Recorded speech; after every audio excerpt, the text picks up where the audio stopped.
Hi, and welcome to the video on trig equations. This video will look at a lot of the things that you've done last year, a lot of the concepts and things that you've done in the past, but some of the questions get a little bit trickier, and I just need to go through the way that I do these questions just to help you a little bit. So this basically comes from exercise 3.6 and 3.7 from your textbook, and the questions in 3.7 are just a little bit harder.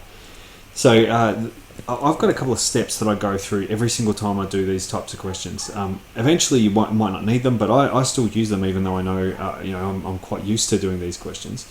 What I do is I've got a 0 step there for rearranging the equation, because as you can see in this first question here, I'll need to rearrange it before I do anything else. You don't always have to rearrange.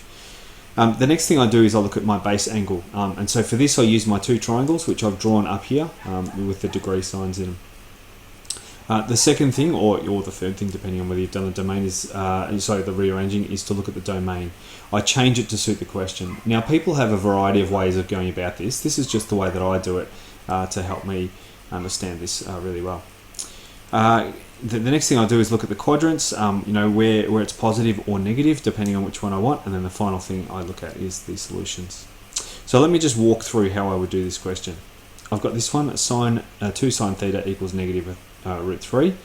I first of all rearrange to get sine theta equals negative root 3 on 2. Oh, by the way, it's between negative pi to 2 pi. Now, the reason I've got, so I find my base angle, because it's sine theta equals negative root 3 on 2. My base angle is pi on 3, because that's what will get me that's what will get me root 3 on 2. And then I look at my domain, but my domain is the same, because as you can see here, this is a theta, and over here is theta as well. So I don't need to change the domain. Later on, I'll show you a question where I need to. So I know that the third thing I do is I go through which quadrant it's in. I know that it's in the third and fourth quadrant, because it's negative root 3 on 2. So the answer will be pi plus pi on 3 and 2 pi minus pi on 3. And then I just go through all of my domain and work out which answers I should be getting. And I got these 4 answers here. Negative 2 pi on 3, which is over here. Negative pi on 3, which is just here. And then 4 pi on 3, which is all the way around there. And then lastly 5 pi on 3, which is there. Okay, now I'm going to go through another question looking at this kind of thing. So I've got 2 cos 2x equals 1 between negative pi and pi. First of all, I rearrange, and then the second thing is I find my base angle using my triangles, and I found that it was pi on 3. I'm assuming a lot of knowledge here, so hopefully you're keeping up with me. This is the bit that might be different for you. As you can see, my original domain was between negative pi and pi, but that's for x. But this one, I've actually got 2x. I've actually, extended the domain a little bit, or I've changed the period. The period is now smaller, so it means I can get more solutions in this time. So usually I would get 2 solutions, but because I've got 2x, it means I can actually get 4 solutions. So I change my x to 2x. I multiply x by 2. And that means that I have to multiply this pi to 2 pi and this negative pi to negative 2 pi. So then, once I've got that domain, I kind of leave it there. I find out the 2 quadrants that it's in. It's in the first and the last. I find out the actual base angle I'm looking for is pi on 3 and 2 pi minus pi on 3. And then I go from negative 2 pi to 2 pi, not from negative pi to pi, but from negative 2 pi. And then I guess I'll get the answers a little bit later.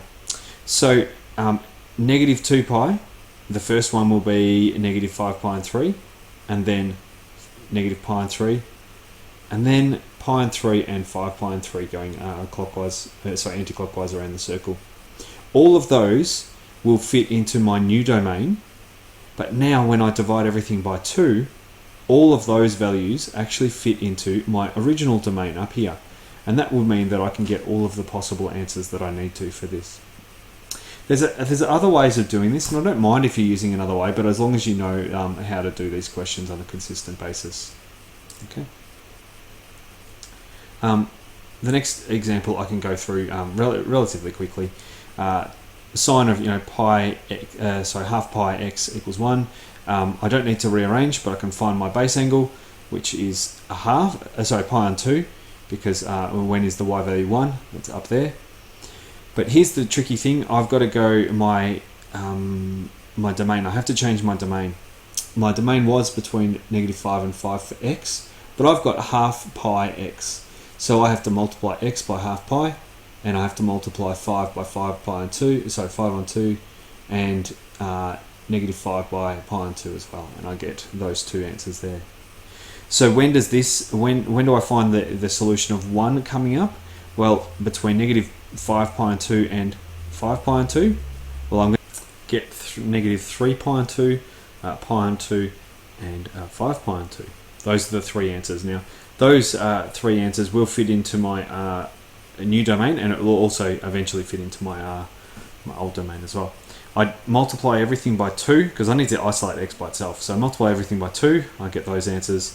I divide everything by pi, and I end up getting -3, 1, and 5, and all of those three fit into my domain up there. Okay, so that's just the steps that I go through, just to reiterate them again. I use this every single time I do these kinds of questions, because sometimes they can get really challenging, moving them left and right and all that sort of stuff. So I need a system to work out what I need to go through, and that's my system there. So hopefully that's made a little bit of sense and can help you. In the next video, I'll look at some general solutions. So thanks for watching.